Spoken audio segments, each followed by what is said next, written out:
설 연휴 마지막 날에 함께할 정치 투마치 토커 네 분의 패널을 소개해드립니다. 현근택 전 민주연구원 부원장, 김종혁 전 국민의힘 최고위원, 최선호 SBS 논설위원, 김준일 시사평론가와 함께합니다. 안녕하세요. 예, 안녕하세요. 안녕하세요. 설 연휴들 잘 보내고 계십니까? 네, 잘 보내고 있습니다. 아, 감사합니다. 이제 이른 저 마지막 날 아침에도 생방 좀 출연해주시고. 아니 설 때 이제 뭐 가족분들도 그렇고 지지자분들도 그렇고 뭐 취재원들도 여러분 또 만나시고 연락들 좀 하셨을 텐데 일단 무슨 얘기 제일 많이 하세요?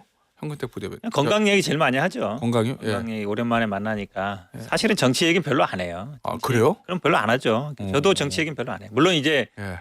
뭐 당 관련된 거나 주변 사람들하고는 하는데 가족들이나 친지들하고는 정치 얘기보다는 뭐 잘 사냐 건강하냐 또 자식들 얘기나 일상적 얘기 많이 하죠.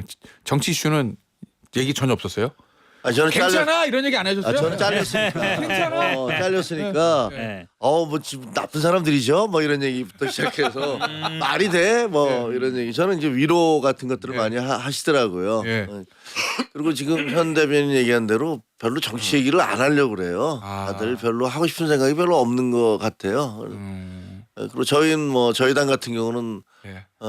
아니 어떻게 하려고 그러는 거야. 그리고 뭐 우리 아파트 위에 사시는 분은 내가 찍을 땅이 사라져 버렸어. 뭐 이런 얘기 하시고 뭐 굉장히 실망감 같은 거 많이 표시하시더라고요. 예. 김준일 평론가는요? 뭐 부동산 얘기하고 주식 얘기 많이 했어요. 아 역시 뭐 주머니가 제일 중요하죠. 그럼요. 돈 얘기 뭐 정치인들 싸우는 거야 하루 이틀 아니고 누구는 공소 기각되고 누구는 뭐 제명되고 그러는데 희비가 엇갈렸는데 그건 뭐 개인의 사정이고 예. 돈 버는 게 제일 중요하죠. 그래서 진짜 부동산 얘기도 많이 나왔고 예. 주식은 정말 어디까지 올라갈 거냐. 지금 올라타는 게 늦은 거냐 아니냐 뭐 늦었다고 생각할 때가 가장 늦은 거냐 아니냐 뭐 이런 얘기 많이 했어요. 지금 올라타는 게 또 지금 올라타도 되냐? 아 이거 굉장히 현실적인 고민인데. 그렇죠.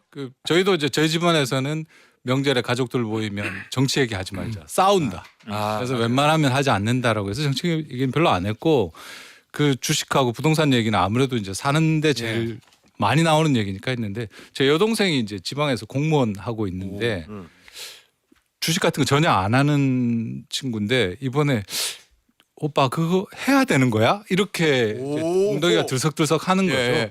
그래서 그 정도로 지금 이제 코스피 5천 올라온 이 상황이 이제 사람들한테 굉장히 크게 다가오는 것 같습니다. 아니 역시 뭐 주식하고 부동산이 중요하죠. 먹고 사는 거나 내 돈 거지에 관련돼 있는 거니까. 그래서 그런지 모르겠는데 대통령이 설 연휴 기간 때는 좀 쉬셔도 되는데 이제 SNS에 부동산 메시지를 계속 올렸어요. 그렇죠. 최선호 의원 예. 새벽에도 뭐 하나 올라왔다면서요? 예, 이게 이제 그 어제 상황 자체는 이제 아시는 대로 예. 이제 장동혁 대표하고 이 한판 이 예. 했었지 않습니까? 그래서 그거 내용으로 준비했는데 오늘 아침에 보니까 아침에 또 올라왔어요. 예. 새벽에. 그래서 어제 영화 보러 간다는 건 올렸고요. 그리고 그 이렇게 말이 왜 이렇게 멧돼지를 잡는 그러니까 부동산 투기라는 거 이번에 끝장낼 수 있다. 이 만평 올린 것까지는 봤는데 새벽에 보니까 사회학은 다주택자들이 아니라 다주택이 돈 되게 만드는 정치인들이다라는 내용으로 이제 또 하나 장문의 글을 올렸습니다. 이게 아마 장동혁 대표가 이게 편가르기 하지 마라라고 이 다주택자들을 사회악으로 악마로 이렇게 만들지 마라라는 취지의 내용으로 반박을 했지 않습니까? 이 부분에 대해서 이제 또 왜곡과 오해가 있다라는 내용의 글을 쭉 올린 겁니다. 그러니까 이 다주택자 자체에 대해서 일반화하면서 다주택이 문제가 아니라 그러니까 다시 말해서 주택 부족에 따른 사회 문제와 무관한 부모님이 사는 시골집이나 아니면 자가용 별장, 소멸 지역의 세컨하우스 같은 걸 누구도 문제 삼지 않는다. 예. 이런 사람들을 문제 삼지 않고 정부도 이런 집 하려는 게 아니라 오히려 바람직하지 못한 투자 또 이 투자를 용인하는 어떤 정치인 이런 것들이 문제고 이 부분에 대해서 싸우겠다. 이런 내용의 글을 또 하나 올린 겁니다. 이 네 분들 중에서 대통령의 의중을 아주 잘 알고 계시는 현근택 민주연구원 부원장 맞죠? 전 전현이 중요한 게 아니라 대통령의 의중을 잘 알고 있다. 그게 맞는 글쎄요. 거죠? 저도 뭐 최근에 네. 연락해 본 적이 없어가지고. 아, 그래요? 그러니까 아니면 가셔야 되는데. 아 그래요? 근데 아무튼 이제 이 부동산 논쟁에 대해서는 물러설 생각이 없다는 것 같아요. 예. 일단 자신감의 표현인 것 같고. 자신감의 표현. 예, 일단은 주식 코스피 5천을 달성했기 때문에 예. 이게 반드시 이제 정치적인 논란도 있는데 결국은 제가 보기에는 부동산은 이제 그만하고 주식해라 이런 뉘앙스도 있어야 예. 주식 시장으로 우리 아시다시피 우리나라 평균적으로 고정 자산의 한 65% 정도가 이제 부동산에 묶여 그 있거든요. 수치 꽤 높긴 그렇죠. 하죠. 사실. 그러니까 미국하고 완전 정반대예요. 예. 이게 그러니까 주식시장으로의 약간 유도하는 성향도 있는 것 같고 부동산이 사실은 우리 민주당이 문재인 정부나 노무현 정부에서 부동산 정책 실패로 인해서 정권을 뺏겼다. 물론 정책 때문에 그런 건 아니지만 가장 네. 실패한 부분이거든요. 어쨌든 그렇죠. 결과적으로. 그렇죠. 결과적으로 그렇기 때문에 이 부분에 대해서 승부를 걸겠다라는 생각이 확고한 것 같아요. 아니 여론조사 그리고 오늘 저희가 말씀드리는 오늘 여론조사 많이 나가거든요. 이 모든 여론조사를 자세한 내용을 알고 싶으시면 중앙선거 여론조사심의위원회 홈페이지 참조하시면 되고요. 이 KBS하고 MBC가 설 연휴에 부동산 관련된 여론조사를 좀 했는데 보면은 대부분 일단 뭐 KBS 케이스튼 리서치 지난 10월에서 12일 날 한 거 이 부동산 대책에 대해서 효과가 있을 것이 50일, 효과가 없을 것이 40일 이렇게 하고 돼 있거든요. 서울 거주 응답자는 또 반대예요. 긍부정이 전국하고. 그런데 궁금한 거 이 부동산 정책이 대부분 노무현 문재인 때랑 큰 틀에서는 비슷하다고 보이잖아요. 아직 뭐 세금 올린 건 아닌데 다주택자 규제 이런 거. 근데 그때 다 실패했단 말이에요. 근데 지금 또 비슷해요. 정책 자체는. 그런데 지금 보면 서울 말고 전국적으로 그래도 효과 있을 거. 요게 좀 높게 나오는 이유는 김진일 평론가 보기엔 뭐라고 봐요? 이 메시지는 똑같아도 메신저가 다르다 이런 건가? 예, 일단 이 전에 있었던 여론조사를 하나 소개시켜 드릴게요. 한국갤럽이 1월 27일에서 29일 1,000명 대상으로 무선 전화 면접 한 건데요. 그때 부동산 대책에 대해서 잘한다 26, 잘못한다 40.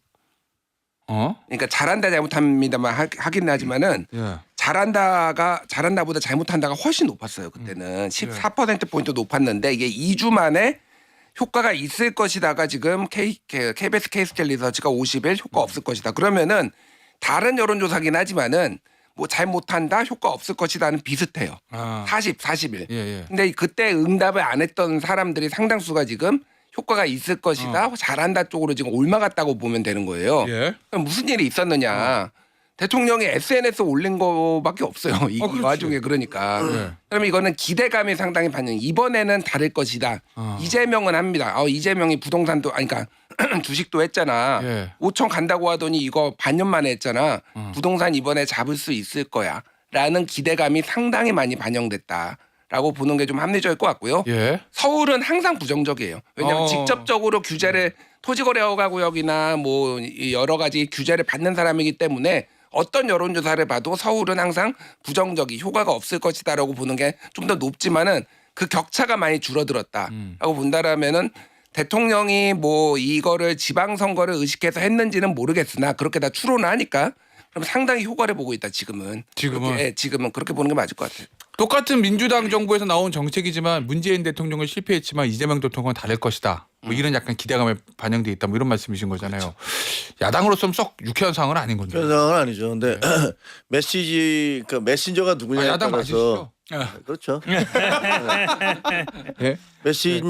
메신저가 누구냐에 따라서 메시지의 무게가 달라지는 것 같아요. 그러니까 신뢰도 같은 것들이 지금 대통령 지지도가 매우 높잖아요. 네. 그러니까 거기에 대통령의 SNS를 계속하면서 적극적인 의지를 표시하니까 그 말에 무게가 좀 실리는 측면이 하나 있는 것 같고 그다음에 아까 말씀하신 대로 주식시장이라는 돌파구가 있잖아요. 과거는 출구가 없는 상태에서 계속 때려잡자 그랬는데 가만 보니까 주식시장이 화랑으로 가는 거 보니까 절로 옮겨 타는 것도 가능한 것 같기도 해라는 어떤 그런 판단이 있는 것 같고 근데 재미있는 거는 오히려 50대나 60대 실질적으로 주택을 보유한 사람들 있잖아요. 예. 이런 사람들 중에서 그 지금 현재 그 이재명 정부의 정책에 대해 찬성하는 쪽이 더 많다는 거예요. 그래요. 예. 젊은 사람들은 좀 회의적으로 본대요. 결국은 오히려 예. 그거 결국 우리한테 다 부담이 전가되는 거 아니야?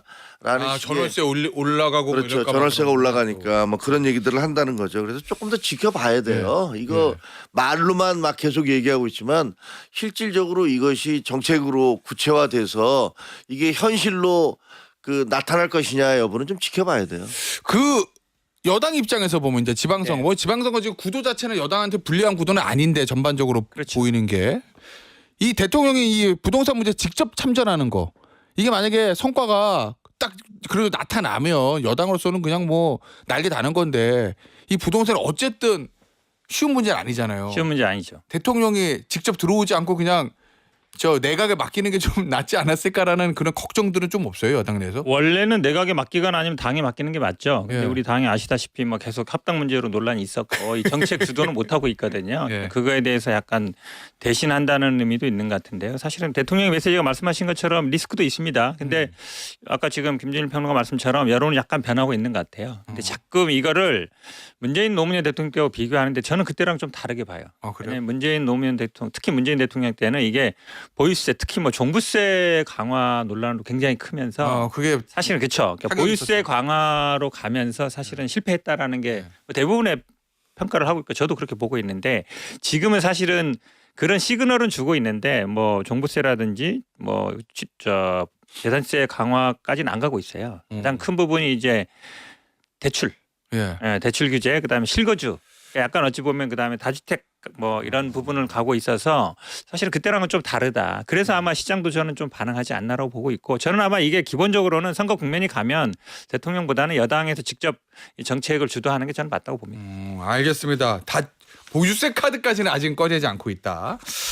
그런데 국민의힘 장동혁 대표하고 이재명 대통령하고 SNS에 좀 설전이 있었습니다. 일단은 국민의힘 장동혁 대표가 이재명 대통령의 부동산 메시지에 대해서 이제 SNS에 비판글을 올렸죠. 그러면서 특히 이제 장동혁 대표가 SNS에 불효자는 옵니다 이런 제목의 글을 올리면서 시골집 사진을 게재했는데 지금 저 화면 나가고 있어요. 불효자는 옵니다. 명절이랑 95세 노모가 살고 계신 시골집에 왔습니다. 대통령이 X에 올린 글 때문에 노모의 걱정이 큽니다. 이 집 없애려면 내가 얼른 죽어야지 에휴. 뭐 이렇게 대통령 때문에 새해 벽도부터 불효자는 옵니다. 그러면서 본인이 이제 시골집인 것 같아요. 그 시골집을 둘러보는 흑백 사진을 첨부를 했고, 근데 사진 오른쪽 하단에 보면 2022라고 숫자가 적혀 있거든요. 자, 이 팩트 체커인 김준일 평론가 1번 최선호 논설위원. 네. 이 사진이 이 글이 화제가 되면서 논란도 좀 있는 것 같고. 네. 이게 지금 왜 그러는 거예요? 화제도 되면서 논란도 되고 있는 거예요? 그러니까 지금 그 장동혁 대표 집 6채가 그 서울에 지금 구로에 아파트가 있고 그다음에 이제 여의도에 오피스텔 그리고 이제 보령에 2채가 있어요. 보령에 2채가 본인 있는 지역구에. 그렇습니다. 이게 하나가 이제 하나 아파트는 홍하 아파트인가요? 거기는 이제 살림집처럼 쓰고 있고 그다음에 또 하나가 지금 사진에 봤던 그 노모가 산다는 집 이게 이제 그 물려받은 집이라는 거죠. 그리고 이제 나머지 2채는 배우자의 지분으로 가지고 있는 게 이제 안양하고 진주의 아파트 지분으로 가지고 장인 돌아가시면서 그렇습니다. 상속한. 그렇게 이제 지금 6개인데 그 중에서 그 계속 이재명 대통령의 부동산 관련해서 이제 SNS 정치에 대해서 국민의힘이 맞 공격을 하고 있지 않습니까? 그 성남집이 훨씬 더 비싼 집인데 그거 놔두고 왜 더 싼 6채를 시비를 거느냐라고 계속 이제 받아치고 있는 상황이고 여기에 대해서 대통령이 16일 새벽에 SNS에서 조용히 물어보고 싶은 게 있었다라고 이제 장동혁 대표를 거론을 한 것이죠. 이게 국민의힘은 왜 다주택자 규제하면 안 되고 기존 금융 혜택을 유지해야 된다라고 자꾸 말을 하느냐. 요걸 물어보고 싶었다라고 지적을 하니까 여기에 대해서 이제 장동혁 대표가 올린 거거든요. 근데 두 가지 측면이 다 있는 것 같습니다. 이제 이 과연 그러면 이 그 양도세 중과 유예를 폐지한다라는 이 정책에 대한 찬반의 문제하고 다주택자에 대한 뭐랄까 공격 부분 이 부분에 대한 판단이 두 개가 있는 것 같은데 전자는 국민의힘이 말을 안 하고 있어요. 국민의힘이 그 중과 유예 부분에 대해서 뭐라고 말을 안 하고 있고 다주택자 부분에 대해서는 오늘 대통령이 SNS를 통해서 약간의 오해가 있다. 다주택자 일반을 악마화하는 건 아니다. 필요로 한 사람들은 뭐 할 수 있는 거다라고 약간 해명을 했죠. 이제 장동혁 대표가 약간 이 부분에 대해서 설명을 해야 될 차례가 된 거 아닌가 그런 느낌이 듭니다. 사진. 근데 이 사진이 2022면은 2020년에 찍은 사진인 거예요? 그렇죠. 사진 오른쪽 지금 숫자가 예, 있어. 예. 왜냐면 예전에 필름 사진들 보면 숫자 이제 날짜 박혀서 나오잖아요. 오른쪽 아래 보면 2022년 사진이라는 거죠. 그러니까 저는 처음에 저 뉴스를 먼저 본 다음에 언론에서 2021을 쓴 줄 알았어요. 근데 페이스북에 직접 가보니까 저렇게 올렸더라고요. 그러면은 저거는 2022라고 해서 그 필름으로 찍었을 가능성은 없고 디지털로 찍었는데 갤럭시 같은 경우에는 뭐 연도나 날짜를 표기하는 기능이 있거든요. 아니면 그렇게 했던지 아니면은 오해를 부르지 않기 위해 이거 2022년 거다. 너 최근에 안 갔지 막 이렇게 공격받을 수도 있으니까 그렇게 넣은 것 같아요. 근데 이게 불필요한 오해를 좀 많이 부르지 않았나 그 생각이 들어요. 그러니까 저 집에 지금 예. 노모가 안 계시다라는 뭐 증언 95세 노모신데 예. 그 아파트에 지금 거주하고 있지. 아 보령에 있는 다른 아파트. 예, 보령에 있는 아파트 거기에 예. 거주하고 있지 저기는 살지 않고 있다. 그런데 옛날 거를 왜 저렇게 올리느냐 뭐 예. 이런 것들이 있어서 국민의힘은 또 아니라고 얘기를 하고 있는데 좀 이상해요 논쟁이. 제가 보기에는 이게 장도혁 대표가 나름 이제 정부의 대통령의 어떤 메시지나 이런 거를 공격하려고 했던 것 같은데 본인이 좀 더 손해를 많이 보는 거 아니냐. 그러니까 6채가 사실은 부각이 너무 되고 있어요 지금. 숫자가. 숫자가 예. 뭐가 됐든 저는 어느 정도 이해를 합니다. 그러니까 한 채는 서울에 있는 집, 예. 한 채는 지역구에 있는 집인데 노모가 살고 있고 예. 하나는 뭐 여의도 앞에 오피스텔이면 업무하다가 뭐 거기에서 잠도 잘 수 있고 그런 거잖아요. 여의도에 오피스에 가지고 있는 저 국회의원들 예, 많죠. 예, 그러니까 그렇게 뭐 있는 거랑 지분 상속받은 거 5분의 1, 10분의 1이거든요. 예. 그러면은 그럴 수 있다라고 하는데 그냥 정치 고관여층 아니면은 뭐 야당 대표가 집이 6채라고 이게 계속 아. 이제 부각이 되는 거예요. 예. 그럼 그거 왜 안 팔어? 한 팔만한 게 있을 거 같고 지분은 팔아도 되는 거 아니야? 뭐 이런 얘기가 나오면은 글쎄 장도혁 대표가 별로 좋은 효과적인 지금 방법은 아니다라고 개인적으로 보여요 좀. 이게 아마 저 지금 만약에 이 노모가 지금 여기 사시고 계시는데 다주택자 팔아라 그래서 노모가 사시고 계시는 시골집부터 팔아야 됩니다. 뭐 이런 상황이라면 좀 모르겠는데 이게 여기 진짜 안 사시는 건 맞는 거예요? 그거 확인이 안 돼요. 그래요? 확인이 안 되는데 뭐 주변 사람들 증언이 그 마을에 계신 분들이 뭐 글도 올리고 그랬어요. 지금 살지도 않고 있는데 무슨 뭐 여기에서 무슨 코스프레 하냐 막 그러면서 그런 취지의 글을 올렸거든요. 왜 4년 전 사진 이게 올렸을까? 문제가 예. 사실은 이제 대통령과 야당 대표가 그 맞붙으면 야당 대표가 유리해요. 원래는. 아니, 원래는 야 대통령으로부터 산압받는다. 이거 무슨 뭐 왜 이렇게 괴롭히는 거야? 뭐 이런 식의 생각이 들 수 있잖아요. 근데 지금 상황은 좀 아닌 것 같아. 근데 아까 그 사진 한번 봐보세요. 왜 그러냐면 예. 저도 이제 편집장 하면서 우리가 일면 사진 못 쓸까 이런 거 쭉 얘기하잖아요.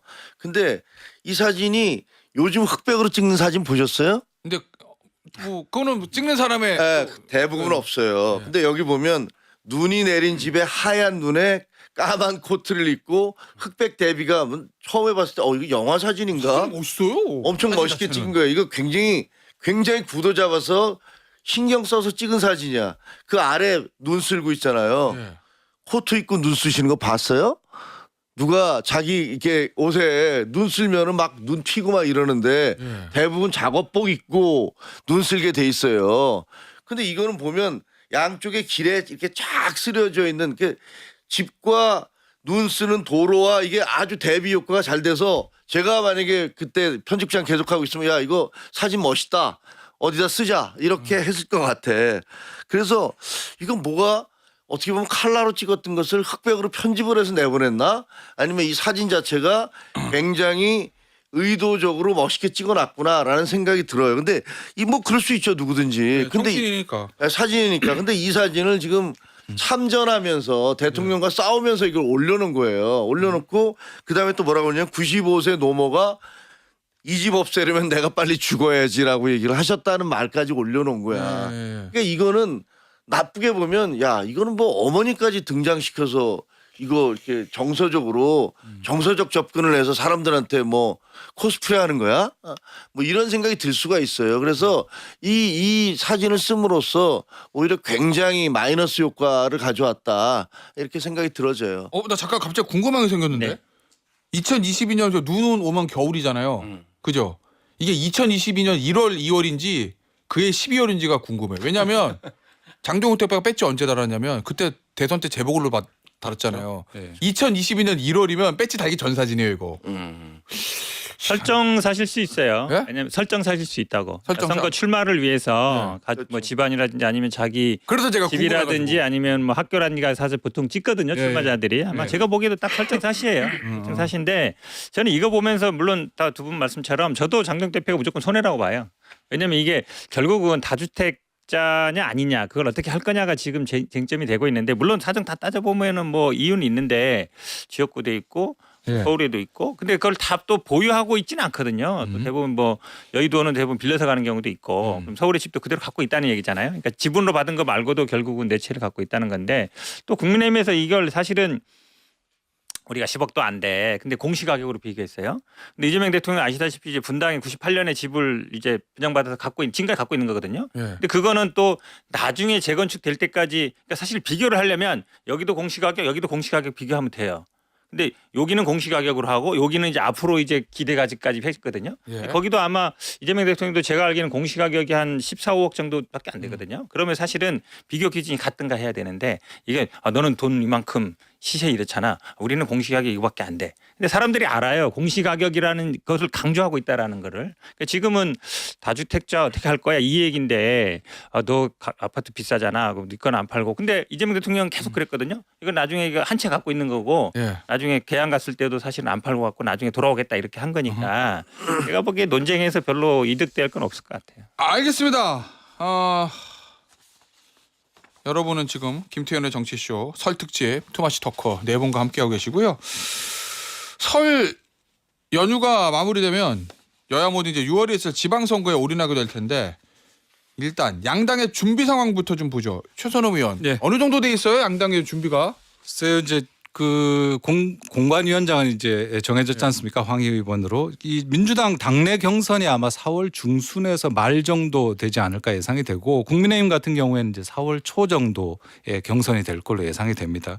근데 이제 국민의힘 같은 경우에는 인물난의 이야기가 계속 나오고 있죠. TK를 제외하고는 지금 이제 나서겠다라고 공식 선언하는 사람들조차 없기 때문에 이정영 공관위원장이 단체장 경선에 무슨 매기를 풀겠다, 아주 그 지옥 훈련을 하겠다라고 그렇게 해서 경선을 강조를 했는데 과연 그 어디 4월 매기가 있을지 이런 얘기도 4월 매기가 나오고 있고 변수는 이제 일정상으로 보면 이 단체 통합하는 거 있지 않습니까? 광역 예. 그러니까 대전 충남, 광주 전남, 대구 경북 통합 문제. 요게 이제 일정상으로는 변수가 될 테고 득한 변수 이제 정치적 변수는 양쪽 다 지지층을 어떻게 통합할 것인가에 문제가 있는 거예요. 아 내전 때문에. 그렇습니다. 이게 제일 큰 문제라고 볼 수 있는 게 예. 민주당은 전통적으로 지지층이 싸우면 한쪽이 투표장에 안 오는 문제가 있습니다. 오. 이런 문제가 있었기 때문에 지금 조국 혁신당과 합당 관련했던 논란 지금 계속 여진이 이어지지 않습니까? 요거 어떻게 하느냐 문제가 있고 예. 국민의힘은 좀 더 복잡하죠. 그러니까 이른바 한동훈계와의 다툼, 배현진 그 징계선언하든지 이 축이 있고 아스팔트 우파들과 그러면 어떻게 할 것인가의 문제. 이게 또 복잡하기 때문에 지지층을 어떻게 정치적으로 묶어 세우느냐. 요게 뭐 가장 큰 변수라고 보여집니다. 김준일 평론가의 평가는 어때요? 양당 준비 상황. 그러니까 민주당은 룰을 지난해 이미 어느 정도 세팅을 해놨어요. 예. 여러 가지 변수가 있는데 그때 당원 주권 시대를 이제 정청래 대표가 얘기를 하면서 4인 이상의 경우에는 전부 다 100% 권리당원 예. 표로 해가지고 추리고 그 권리당원의 이제 그 투표가 굉장히 중요해졌어요. 그래서 그리고 그 결선 투표제를 안 하고 선호 투표제를 지금 하는 걸로 가닥을 잡았거든요. 선호 투표제는 뭐냐면은 결선 투표제는 과반을 얻는 사람이 없으면은 예를 들면 경기도지사 선거를 했는데 과반을 얻는 사람이 없어요. 그러면은 결선 투표제를 한 번 더 하는 거고 선호 투표제는 아예 내가 1등은 누구, 2등은 이지망은 누구를 쓰는 거예요. 그래서 가장 적은 사람을 빼면서 그 사람이 받은 표를 합산해가지고 점점점 이제 하는 거거든요. 그래서 지금 이 룰 때문에 고민들이 좀 있어요, 사실은. 예를 들면 이건 예를 드는 겁니다. 예를 들면은 내가 1지망이 추미애야. 예. 근데 2지망을 예를 들면은 김동연을 쓸 수도 있고 한준호를 쓸 수도 있고 김병주를 쓸 수도 있는 거예요. 예. 근데 그 권리당원의 성향에 따라서 예. 누구를 쓰는지에 따라서 달라지는 거죠, 그러니까. 야 이거 야구 MVP 투표할 때 쓰는 거잖아요. 예. 1순위, 2순위 이렇게. 그래서 이게 상당히 변수가 될 수 있다. 몇 군데 지역에서는 그런 얘기들이 좀 나오고 있고 국민의힘은 잘 말씀을 주셨는데 나올 사람이 없어요 지금. 경기도지사는 아예 없어. 전멸이에요 전멸 지금. 안 나간다고 이미 선언하신 분들이 그 굵직한 뭐 거물급 인사들은 다 선언을 해가지고 김문수 전 지사 안 나온다고 했지. 유승민 전 의원 안 나온다고 그랬지. 안철수 의원 안 나온다고 그랬지. 김은혜 의원은 아예 입을 싹 닫고 있거든요 지금. 나오라고 할까 봐 아마 벌벌 떨고 있을 거예요 지금. 나오라고 할까 봐. 그래서 지금 나올 사람 자체가 없다. 매기고 뭐고 지금 나올 사람 좀 거물이 있으면 무조건 모셔와야 된다. 양당 공관위원장 얘기 좀 해볼게요. 민주당 황희 의원은 이제 전략공관위원장이고 네. 사실은 이제 전략공천보다는 이게 사실은 광역은 아무래도 전략을 할 수가 없잖아요. 광역을 그렇죠. 경선해야 되니까 경선 룰도 그렇고 전반적인 공관위원장이 중요할 건데 누가 온대요? 대통령이랑 모르죠. 가까운 제가 사람이 와요. 알면 아니 제가 나는 미리 뭐- 그러면 이걸로 네. 대통령이랑 가까운 사람이 와요. 정청래 대표랑 가까운 사람이 와요. 그것도 모르겠는데 네. 그래도 아무래도 정당 공천은 당 대표가 하는 거기 때문에 당 대표의 권한이죠. 전략 공관위는 아마 지방선거보다는 재보궐선거. 아, 전략 재보궐선거는 거의 전략 공천이라고 봐야 되거든요. 아, 예. 그쪽이어서 아무래도 뭐 당 대표의 의중이 더 많이 실리겠죠. 그 친명보다 친문? 그건 모르겠는데 황희 의원은 친문이잖아요. 친문이라고 보는 게 맞죠. 그때 그죠. 장관도 하시고 그랬으니까. 예. 예. 그럼 또 그냥 공관위원장 친문? 모른다니까요, 제가. 예? 대통령이 이 내전을 유도하는 질문이 계속 대통령에 밀려요. 그러면 대표한테 아니 어쨌든 당 대표 권한이에요. 그렇긴, 기본적으로 당대표 그렇긴 권한이기 한데 때문에. 네, 당대표. 아니, 그래도 여당에서 아무리 당대표 권한이라도 그리고 대통령의 당무 개입은 안 되는 거지만 원래는 그렇잖아요. 그래도 여든 저 국민의힘이 집권할 때도 그렇고 민주당 집권할 때도 그러고 어쨌든 대통령의 그러던 아니, 기본적으로 배려나 의중 뭐 이런 당대표를 거 하는 없이 가장 어떻게- 큰 이유가 이제 선거 과정에 공천을 통해서 자기 지지 세력도 넓히는 거기 때문에 예. 물론 뭐 배려는 할 수는 있지만 예. 기본적으로 당 대표가 전략 공천이라든지 공천위원장은 본인의 의중이 많이 실리게 돼 있어요. 그건 어느 당이나 마찬가지예요. 그렇죠. 안 그러면 당 대표를 할 이유가 뭐가 있어요? 오 그럼 대통령 무시하고 그냥 간다. 뭐 아니 이런 무시한다는 건데. 게 아니라 기본적인 원리가 그렇다는 얘기예요. 자꾸 유도하지 마시고. 대통령 무시하고 그냥 가면 되나? 예. 그걸 그런 무시라고 하면 안 얘기인데. 되죠. 예. 당은 당연히 당 대표가 하는 건데. 아니 앞서 최선우 의원이 얘기해 주셨던 매기론. 예? 이정현 공관위원장의 얘기입니다. 국민의힘. 더 매기는 큰 변화를 위해서는 잠시만요. 때로 서로 다른 세력의 손을 잡는 용기가 필요하다. 현역 단체장의 경선 정도가 아니라 지옥 훈련을 시킬 것이다. 안 되면 매기를 사서 집어넣기라도 할 것. 앞으로 어떻게 갈지 좀 가늠이 되세요? 이 얘기 딱 들어보니까. 아니 왜냐하면요 지금 현장에서 보면 예. 우리 이제 시도의원들 있잖아요. 이게 경기도 같은 경우 도의원에 출마하겠다는 사람이 없어요.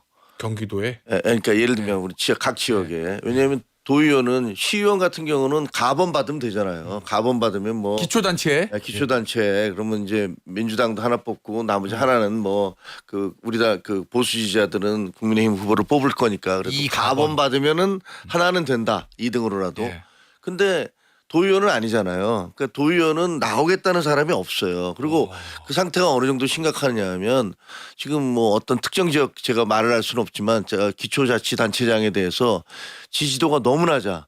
그래서 야 이거 누구든지 비례대표 의원 중에서 손만 들면 혹은 뭐 누구든지 거기에 하겠다는 사람만 있으면 최고위에서 직권으로 그 자리에 그 후보를 만들어 주겠다라고 했는데 아무도 지지를 나가겠다는 사람이 없다는 거예요. 어차피 나가야 떨어지는데 뭐 이런. 뭐 그런 식의 분위기 굉장히 안 뭐 지금 이거 뭐 선거는 망한 거 아니야 뭐 이런 분위기여서 매기는 뭐 있어야지 풀지 이제 나오겠다는 사람이 없는데 그러니까 뭐 서로 다른 사람들은 뭐 통합하겠다 그러는데 황교안 씨가 뭐라고 그랬냐면 이제 그 정광훈의 자유통일당 그리고 황교안의 자유와 혁신 고영주의 자유민주당 그다음에 우리공화당 있잖아 조원진의 예. 이런 당들을 다 통합하겠다라는 의도를 이렇게 뭐 SNS 같은 데 올리고 있어요.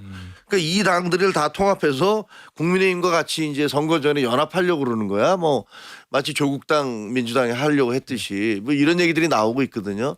근데 그것들이 과연 유권자들이 그걸 어떻게 바라볼 것이냐. 아 그러니까 진짜로 국민의힘 극우당 되는 거야? 뭐 이렇게 생각할 수 있잖아요.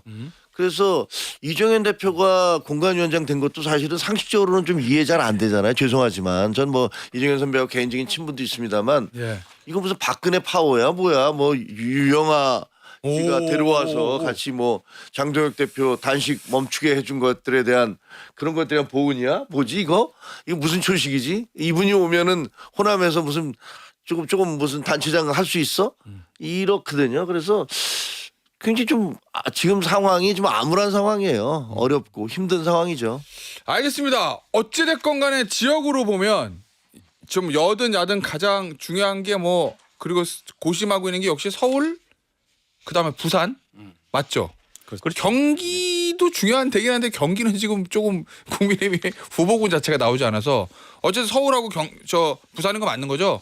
그리고 저 이정현 공관위원장이 밖에서 4월 매기도 주로 서울과 부산에 풀겠다는 거 아닙니까?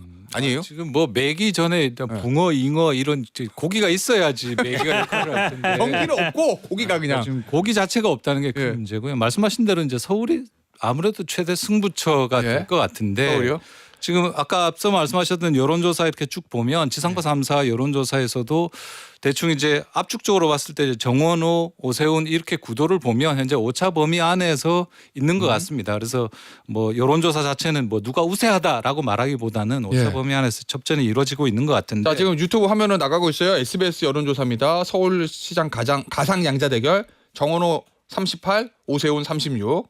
예. 그다음에 MBC에서 한 MBC 앞서 SBS는 입소스고 MBC는 코리아 리서치인데 요거는 서울시장 가상 대결에 정원호 40, 오세훈 36. 38, 36, 40, 36이면 뭐 다 오차 범위네. 2% 내지 뭐 4% 포인트 정도 차이인데 예. 지난 그러니까 탄핵과 계엄 직후에 치러졌던 예. 그 21대 대통령 선거에서 서울에서 사실 그 이재명 대통령 당선자가 47.1 그리고 김문수 41.6 이준석 9.9%였습니다. 오. 그러니까 이게 사실은 지금 이제 이재명 정부 출범 이후에 뭐 코스피라든지 여러 가지 관세 협상이라든지 이런 과정을 거치면서 쉽게 말 중도 확장, 실용 이런 정책을 펴면서 이재명 대통령의 국정 지지도가 60%대를 쭉 나오기 때문에 그리고 앞서도 우리가 쭉 이야기했지만 전체적인 분위기를 봤을 때 지방선거는 뭐 민주당이 여당이 압승하지 않겠느냐는 게 대체적인 분위기긴 한데 조금 전에 제가 말씀드렸던 수치 그러니까 계엄과 탄핵 직후라는 상황에서조차도 사실은 비등했다. 그렇습니다. 이재명 대통령이 47.1%였고 당시 대선에서 예. 그리고 김문수 41.6 이준석 9.9였어요. 합치면 50. 합치면 오히려 더 많거든요. 예. 부산은 이게 오히려 더 커집니다. 그래서 예. 사실은 그러니까 결국은 지지층들이 딱 결집하는 게 굉장히 중요한 뭐 예. 그런 게 아닌가 싶은데 그런 점에서 보면 지금 양당에서 벌어지고 있는 내분 상황 이런 것들이 사실은 굉장히 미묘한 부분을 건드리는 게 있어요. 그 서울 기준으로 하면은 그 47가 41 플러스 9 합치면 50 이거를 얼마나 다 결집이 시키느냐 요 얘기군요. 그러니까 아스팔트 우파와 예. 그리고 또한 이제 한동훈계에 대한 어떤 탄압 이런 부분들이 과연 국민의힘의 지지층을 모을 수 있겠는가 이런 부분이고 요거를 데이터로 조금만 제가 보완을 해드리면은 그 한국갤럽이 3일에서 5일 그러니까 2월 첫째 주죠. 이때 조사한 전화면접 여론조사가 있는데 그때 지방선거 기대를 물어봤어요. 그때 여당 다수 당선이 44, 야당 다수 당선이 32. 그래서 12% 포인트가 났거든요. 차이가 좀 나네 그거는. 예, 그 점점 더 벌어지고 있어요. 예. 계속 벌어지고 있는데 근데 서울만 떼놓고 보면은 여당 당선이 40, 야당 당선이 42. 그래서 오차 범위 내지만은 야당 당선이 더 높아요. 숫자가. 오. 그러니까 이런 상황을 보면은 서울이 완전히 보수화된 거는 맞아요. 그래. 예. 서울이 그 국민의힘 입장에서는 해볼 만한 상황인 거는 맞아요. 그때 그 같은 조사에서 부산은 여당 당선이 38, 야당 당선이 32. 그래서 역전돼 버렸어요. 희한하네 그건 또. 예. 뭐 충청도 같은 경우에는 48대 27로 완전 예. 게임이 안 될 정도로 확 여당 당선을 많이 바라고 있거든요. 예. 그러니까 지금 가장 국민의힘이 해볼 만한 데는 사실 서울이에요. 그러니까. 그래요. 네. 알겠습니다. 자 그리고 여론조사 앞서도 말씀드렸지만 오늘 저희가 말씀드린 모르는 여론조사는 중앙선거 여론조사 심의위원회 홈페이지 참조해 주시면 되고요. SBS 여론조사는 입소스가 실시한 겁니다. 지난 11일에서 13일 한 거고요. MBC 여론조사는 코리아 리서치가 지난 11일에서 13일 그리고 KBS 여론조사는 K스탯 리서치가 지난 10일에서 12일 실시한 것이고요. 한국갤럽 여론조사는요. 지난 3일에서 5일 실시한 여론조사입니다. 오늘 저 2부 3부에도 여론조사 많이 말씀드릴 것 같아서 제가 한꺼번에 그냥 다 말씀을 드렸어요. 자 지금 여러분은 김태현의 정치쇼 설특집 투마치 토커 네 분과 함께하는 뉴스 투마치 듣고 계시고요. 1부 여기서 마무리하고 광고 듣고 저희는 8시 2부에서 계속 이어가 보도록 하겠습니다. 김태현의 정치쇼 설특집 투마치 토커 네 분과 함께하고 있고요. 아유 광고 나가는 중에 뭐 둘레길 걸으신다는 거 제주도라고 그랬다가 그냥 동네에 다 있는데 너는 뭐 제주도만 있는 줄 아냐? 좀 나가서 걸어라부터 그냥 아우 안 걷습니다. 저는 둘레길 안 걸어요. 그랬더니 또 여기 네 분 중에 두 분은 마라톤 한다고 하신다고 맞춰보세요. 이 네 분 중에 한 분은 얼마 전에 춘천 마라톤 조선일보 춘천 마라톤 완주하시고 이번 주에 대구 저 마라톤 풀코스 뛰신답니다. 이 네 분 중에 내가 누군지 말씀 안 드릴게요. 맞춰보세요. 맞추시는 분한테는 제가 커피 드릴게요. 예. 그랬더니 많이 할 텐데. 또 한 분은 또 어제 또 10km를 뛰셨대나? 어우 대단들 하세요. 그래서 제가 50 넘어서 마라톤 완주하면은 돌아가실 수 있다고 그랬는데 아니라고. 아 저는 못합니다. 저는 못해. 둘레길도 어딘지 모르는 사람이 어딜 뛰겠어요? 어쨌든 324 하나님. 남양주시 택시기사입니다. 방금 하차하신 손님께서 김태현의 정치조를 듣자고 해서 같이 듣다가 재밌어서 손님 기다리면 듣고 있습니다. 감사합니다. 324 하나님 커피를 드릴게요. 김준일 이름 막 올라온다. 뭐야? 어떻게 알았지? 뻔하지 뭐. 마라톤 마라톤 할 사람. 그럼 여기 관상으로 봤을 때 김준일 평론가밖에 없다 이거구나. 마라톤. 유명해. 다 알아요 다. 동네방네 다 소문내고 다녀가지고. 이번 대구 마라톤은 4시간 언더 뭐라고 그러잖아요, 그거. 서포. 서브포 3시간 59분을 목표로 지금. 이거 진짜 잘 뛰는 거예요. 대단하십니다. 진짜 잘 뛰는 거야. 저는 참고로 저희 고등학교 때 마라톤 대회 하거든요. 개교님일 때 한 1,000명이 넘어요. 3년 내내 했는데 나는 3년 내내 다 1,000등 안으로 들어온 적이 없어요. 다 1,000등 밖에. 걸어 뭐 한 1km 뛰다가 안 돼. 자랑이다 자랑이야. 아이고. 안 돼. 힘들어. 무릎 나가요. 자, 잘하세요. 올해 다음 주 수요일에 상태를 봐야 되겠는데요. 그럼요. 네. 보고하겠습니다. 네. 알겠습니다. 저기 우리 2부에서 그 얘기했잖아요. 서울하고 부산. 일단 서울부터 좀 보겠습니다. 서울시장 선거. 아니 근데 오세훈 죄송합니다. 장동혁 대표의 멘트가 대부분 이제 어쨌든 제일 중요한 광역시장인데 대부분 일반적인 당 대표라면 우리 오세훈 시장이 이번에 나가서 뭐 5선 할 수 있고 말이야. 뭐 다음 대선도 가고 뭐 우리 보수 진영에 뭐 얼마 남지 않은 뭐 지도자 뭐 이런 거 해야 되는데 5선을 왜 했는지 뭐라 그랬죠? 정확히 멘트가 문화일보 유튜브 나가가지고 네. 5선을 찍어줘야 될 이유가 뭐냐? 뭔지 밝혀야 된다. 이렇게 얘기했죠. 참신한 프레시맨을 투입해서 뭐 경쟁을 시킬 거다. 뭐 이런 얘기들을 해요. 이게 사실은 야당 쪽에서 나올 만한 얘기인데 말이에요. 장동혁 대표 무슨 생각하는 것 같아요? 최선호 의원 보시기에 교체? 그 마음을 누가 알겠습니까마는 네. 선뜻 주고 싶지 않은 건 분명해 보이죠. 선뜻 주고 싶지 않다. 선뜻 주고 싶은 마음, 그러니까 대안만 있다면 이런 마음이 엿보이는 건 사실인 것 같고요. 근데 이제 원래 이제 당신 민심을 7대3으로 하자라는 분위기로 거의 갔다가 다시 이제 5대5로 돌아왔지 않습니까? 그래서 네. 5대5로 당신 민심을 돌아온 점, 그리고 또 하나가 이제 고성국 씨가 계속 그 다음은 오세훈이야라고 오세훈 찍어내야 된다라는 얘기를 하다가 한동훈 자르고 다 먹으세요. 그렇습니다. 근데 지금 그 얘기가 좀 안 나오고 있어요. 그래서 지금 분위기는 보면 마땅한 대안이 없어서 그냥 결국 또 오세훈 시장 쪽에서는 뭐 이런 식이면 불출마하고 당권에 도전하겠다 뭐 이런 얘기들이 또 이렇게 쭉 돌았지 않습니까? 그러면서 일단 지금 현재로서는 마땅한 대안이 없으면 오세훈 시장 쪽으로 가는 거 아니냐 이런 얘기들이 조금 나오고 있습니다. 그리고 또 하나는 오세훈 시장은 국민의힘의 후보다라는 그런 컨셉보다는 뭐 자기 스타일대로 이렇게 선거를 치르겠다 이런 생각을 좀 굳힌 것 같아요. 하얀색 점퍼 입고 선거를 그렇습니다. 그래서 그런 상황들로 좀 가고 있는데 글쎄요.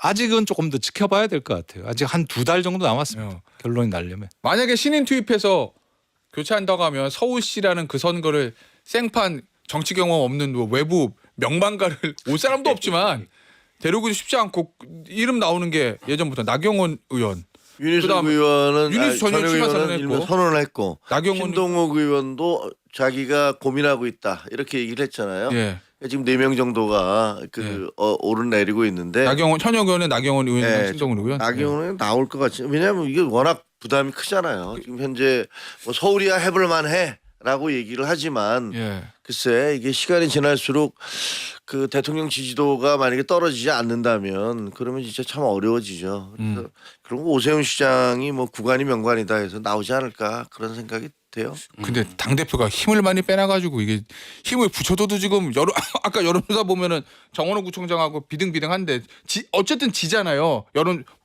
오차범위 내긴 하지만 당 대표가 막 비타민 주사도 놔주고 그냥 길을 좀 살려줘도 될까 말까인데 그냥 힘을 빼놓는 것 같아서. 그렇죠. 지금 뭐 아시다시피 다 의도가 지금 뭘까요? 장 대표의 의도는? 일단 오세훈 싫은 거죠. 그러니까 한마디로 얘기하면 한동훈 쳐내는 것도 보면 사실은 뭐 선거 승리보다는 당내에서 헤게모니 싸움, 차기의 뭐 당대표 아니면 그 다음에 대선 후보 되는데 경쟁자들을 제거하는 과정이잖아요. 한동훈 뭐 배현진 이렇게 정리하는 거 보면 오세훈도 그런 주자 중에 한 명이잖아요. 만약에 다음에 당대표 도전할 때도 경쟁자가 될 수 있고 대선 후보도 경쟁자가 될 수 있기 때문에 저는 장동혁 대표가 안 줄 가능성도 있다고 봐요. 그럼 누구로? 아니 모르죠. 지금은 모르겠는데 지금 바라는 언급 때는 아니 뭐 꼭 그런 건 그러니까 아니지만 뭐 오세훈 시장 무소속나다 3자 아니 왜냐면 지금 계속 지금 말씀처럼 뭐 왜 5선이나 해야 되는 얘기도 나오고 고성국은 별로 막 세게 공격 안 하는데 전환길은 지금도 계속 세게 공격하고 있어요. 예. 오세훈 배신자 뭐 배신자 얘기하고 있어서 사실은 장동혁 대표가 보면은 고성국 전환길 중에 어느 쪽에 더 둘 중에 어느 쪽에 중심이 있는지 모르겠지만 어쨌든 안 줄 가능성도 저는 있어 보여요. 안 주는 물론 이제 누구? 경쟁 아니, 모르죠. 지금 나오는 사람들 중에 나오면 아마 다른 그 후보를 세게 밀어줄 가능성이 있어서 예. 물론 이게 포장은 이렇게 할 거예요. 우리도 경선을 뭐 뜨겁게 하자 뭐 이럴 수는 있는데 예. 아마 밀어주지는 않을 것 같다. 물론 이제 스스로 뭐 생존하면 모르겠지만 경선을 한다 그러면 그 다른 후보를 아마 밀어줄 가능성이 더 높아 보여요. 장동혁 대표가 밀면 이겨요? 모르죠. 그거는 당내 근데 아니 왜 그러냐면 징계는 마음대로 해도 후보는 마음대로 못 그 만든다. 마음대로 돼요. 아니, 제가 5대5 보기에는 어려운 얘기야. 5대5는 있지만 지금 그 국민의힘 쪽에서 지금 계속 얘기하는 거 보면 우리가 책임 당원이 뭐 40만 명 늘었다, 30만 명 늘었다 하고 있거든요. 그러니까 당원들은 어느 정도 본인들이 장악하고 있다고 보는 거예요. 그러니까 여론조사는 모르겠지만 그 당원들로 누구를 밀면 될 수도 본인들이 믿는 사람이 될 수도 있지 않겠냐 이렇게 생각하는 것 같아요. 그러니까 지금 제가 보기에는 적과의 동침 뭐 거의 이런 수준인 것 같아요. 그러니까 각자의 왜 그러냐면요. 장동혁 대표는 오세훈 시장도 견제를 하고 싶어요. 뭐 본인에게 노선도 안 맞고 차기 대선 주자 뭐 앞에서 말씀해 주셨지만은 그런데 지금 서울시장을 뺏기면요. 본인이 당대표 6.3 지방선거 이후에 당대표직을 유지하기가 굉장히 곤란해지는 상황이 옵니다. 근데 지금 사실은 나올 수 있는 사람이 오세훈 시장밖에 없어요. 아무리 봐도 뭐 그 SBS 입소스 여론조사 보면은 범야권 선호도가 오세훈 28, 나경원 10, 안철수 8, 신동욱 3, 윤희숙 2, 조은희 1 이렇게 나오거든요. 이거는 이제 당내 경선 문제잖아요. 그런데 이 나머지 분들을 뭐 다른 민주당 분하고 이렇게 후보하고 붙여봐도 오세훈을 빼놓고는 그렇게 경쟁력이 있는 것들이 잘 안 보이거든요. 그러면은 울며 겨자 먹기로 오세훈을 끌고 갈 수밖에 없다. 하지만 견제는 해야 된다. 이런 복잡한 심정들이 지금 뭐 문화일보 인터뷰라든지 뭐 여기저기서 지금 장동혁 대표가 나오는 것 같아요. 그래서 결국은 저는 뭐 오세훈 시장이 이제 후보가 될 것 같고 서울시장 뺏기면 장 대표도 위험하니까. 위험하죠. 예. 다만 이제 오세훈 시장 말씀하셨지만은 무소속 후보처럼 이제 할 거예요. 오세훈 시장 무소속 후보처럼 활동을 할 것이고 하얀색 점퍼 입고 하얀색 점퍼 입고 장 대표 못 오게 하고 이런. 그리고 이제 선거 전략은 이제 또 박원순을 뽑을 거냐 박원순 얘기를 많이 할 겁니다. 제가 보기에는. 예, 그러니까 박원순이 망쳐놓은 서울을 내가 살려놨는데 지금 민주당 후보들은 다 박원순을 계승하는 사람들이다. 이런 식으로 선거 전략을 가지고 계속 구도를 이제 그러니까 내가 옛날 사람이고 저쪽이 민주당 후보가 새로운 사람이 아니라 옛날 사람을 계승하는 저 사람들을 그렇게. 이번에 물리쳐야 된다라는 식으로 선거 전략을 짜올 거예요. 예. 장동혁의 딜레마는요. 예. 그 서울시장과 부산시장에서 이겨야지 내가 그 살아남을 수 있다라고 생각을 하는데 문제는 오세훈 시장이 이기면 장동혁 대표의 승리라고 생각을 할까요? 왜냐면 오 시장은 가급적이면 장동혁 대표가 거리 두기를 해서 선거를 치르려고 할 거예요. 예. 그리고 이긴다 하더라도 장동혁 대표 덕분에 당 때문에 이겼다 이런 얘기 안 할 겁니다. 내 개인기로 이겼다. 내 개인기고 오히려 네가 날 도와준 게 뭐냐 너 때문에 내가 힘들었다 이렇게 나올 가능성이 굉장히 크죠. 그러니까 가사 서울시장에서 이긴다 하더라도 그것이 뭐 장동혁 대표에게 플러스가 돼서 본인의 어떤 당권을 계속 유지하는 데 도움이 될 거라는 생각은 그냥 본인의 희망사항이다라고 봅니다. 그리고 저는 서울, 부산 승리해야만이 본인의 어쨌든 뭐 정치 당대표 유지한다는 생각보다는 아마 본인의 경쟁자들을 쳐내는 게 더 우선인 것 같아요. 왜냐하면 지금 뭐 한동훈 뭐 배현진 다 정리하는 거 보면 선거 국면에 절대 이기기 위한 당대표가 이런 일을 할 리가 없거든요. 그래서 저는 오히려 오세훈도 본인의 뭐 당대표 유지 선거 이겨야 된다는 생각보다는 경쟁자 제거가 오히려 우선이다라고 보여요. 그리고 제가 볼 때는 오세훈 시장이 이제 재도전을 할 때 예. 약간 미션 임파서블 같은 되게 모순적인 두 가지 과제를 동시에 풀어야 돼요. 뭐요? 그러니까 뭐 이렇게 승산 이런 걸 떠나서 첫 번째는 말씀하셨잖아요. 장동혁 체제와 거리를 둬야지. 그러니까 무소속 같이 운동을 해야 되거든요. 자신. 예. 근데 그렇게 해야만 한동훈계에서 그나마 지지를 해줄 수 있으니까 한동훈 전 대표를 지지하는 예. 그런 그 이른바 보수 유권자들이 그런 정도는 돼야 아마 오세훈 후보 오세훈 시장한테 표를 줄 겁니다. 예. 근데 또 하나 충족해야 되는 조건이 뭐냐면 이제 김민수 전환길에 이거 다 선거 전략이래라는 그 얘기가 있었지 않습니까? 되게 발연기잖아요. 이거 모두가 아는 발연기를 했는데 발연기. 이 발연기가 통해야 됩니다. 예. 그래서 이른바 아주 강성 보수라고 하는 이 아스팔트 보수 같은 이 사람들의 표를 또 가져와야 되거든요. 예. 그러니까 이 표도 가져와야 되고 저 표도 가져와야 되는 두 개를 되게 모순되는 지금 과제를 동시에 충족해야 돼요. 그래서 굉장히 쉽지 않아 보입니다. 알겠습니다. 자, 그런데 이 상황에서 배현진 의원이 징계했거든요. 배현진 의원의 징계는 두 가지 의미인 거죠. 배현진 의원은 친한계의 핵심이기도 하지만 서울시당 위원장이잖아요.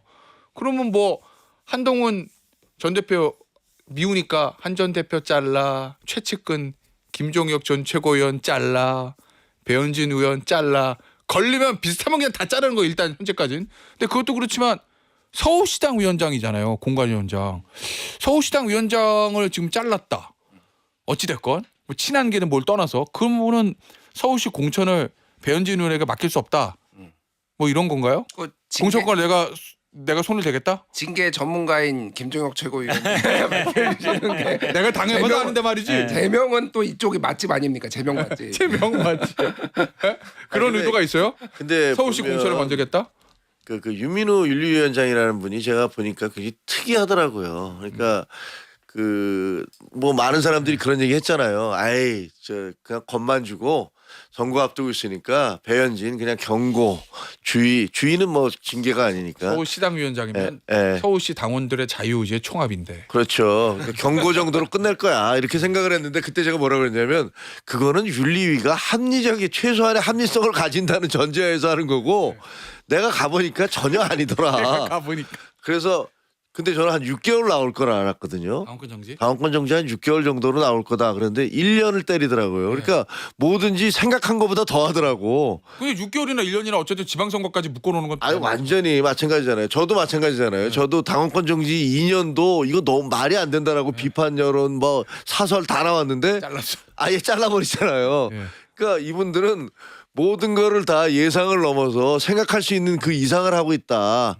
그러니까 어떻게 보면 때로는 이분들은 장동혁 대표도 전혀 컨트롤이 안 되는 뭐 자기는 나 손 떼고 있다라고 얘기하지만 실제로는 그 뒤에 있는 그 윤호개인 거대한 윤호개인 세력 사실상 윤석열이죠. 윤석열 김건희 부부 그 지지자들 이 사람들에 의해서 움직여지고 그 사람들을 장동혁 대표도 거기에 대해서 말을 못하는 이거 좀 그렇게 가면 안 되는데 라고 얘기했다가는 너 배신하는 거야 너도? 이렇게 그러니까 나올 그런 분위기예요. 제가 궁금한 건 친한계 숙청 여기서 끝인 거냐 아니면 더 나아가서 서울시당 위원장이기 때문에 거길 내려가지고 서울시장 선거까지는 모르겠으나 구청장 그다음에 서울시의원 각급 구의원 그 공천을 그냥 윤호개인 내 사람들 쫙 꽂으려고 서울시장 자리를 빼는 거냐 그게 궁금해가지고. 아니, 당연하죠. 왜냐하면 서울시 위원장이 물론 직접 공천하는 건 아니지만 네. 공관위원장이 선임하잖아요. 네. 그러면 지금 원래는 서울시장 공천은 중앙당에서 하고 예. 구청장이라든지 시의원, 구의원은 서울시당에서 하는 거거든요. 기초단체는 그렇죠. 그런데 지금 이제 50만 이상 뭐 송파, 강남, 강서, 강남 정도는 이제 중앙당에서 가져가겠다 하지만 예. 25개 중에 그래도 22개는 기본적으로 서울시당에서 하는 거잖아요. 네. 그다음에 시의원하고 구의원들 한단 말이죠. 중앙당이 안 들어오고. 그렇죠. 그러면 이제 서울시당 위원장이 본인이 공관위원장 임명해서 그 사람들이 하는 거거든요. 물론 예. 나중에 여기에 나중에 최고위에 가긴 하지만 2차적인 공천은 서울시당에서 한단 말이죠. 그거를 바꿨다는 얘기는 본인들 의지대로 지금 아까 말씀하신 것처럼 구청장도 있지만 시의원, 구의원들까지 다 한다는 얘기거든요. 그러면 이게 오세훈 입장에서는 왜 위기냐면 기본적으로 시장 혼자 선거를 못 해요. 네. 구청장 나오는 사람들, 시의원, 구의원 나오는 사람들하고 같이 팀으로 가는 거거든요. 수족을 다 잘했겠다는 얘기예요. 그러니까 사실은 공천 기본적으로 서울시 공천도 본인 의지대로 하겠다라는 확고한 의지인 거죠. 이거는 그렇게 볼 수밖에 없어요. 그럼 누가 와요? 서울시당 위원장 최선호 의원 혹시 지금 나오는 사람 있습니까? 그래서 아직 저는 그 부분은 취재가 안 됐는데 그건